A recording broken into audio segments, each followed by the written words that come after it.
আচ্ছা, আপনারা কি একবারও ভেবে দেখেছেন যে একটি পেন দিয়ে একজন মানুষের ভবিষ্যৎ তৈরি হয়, আর একটি দেশলাই কাঠি দিয়ে একটি সমাজকে জ্বালিয়ে দেওয়া যায়?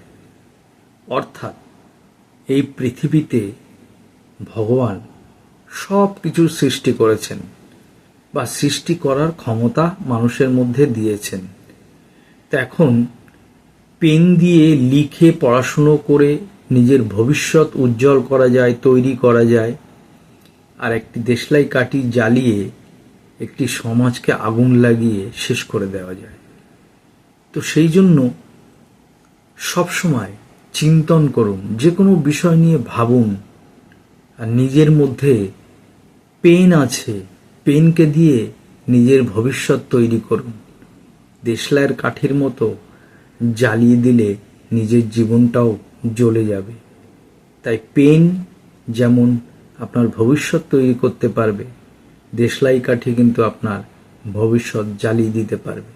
তাই নিজেকে জানুন, নিজেকে বুঝুন, নিজেকে নিয়ে চিন্তন করুন, নিজের শক্তিকে চিনতে শিখুন, নিজের ভেতরের প্রতিভাকে বের করতে শিখুন।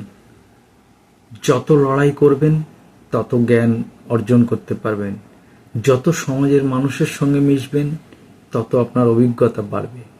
তবে যে কোনো মানুষকে হুটহাট বিশ্বাস করবেন না, খুব শর্ট টাইমে কোনো মানুষকে বিশ্বাস করবেন না।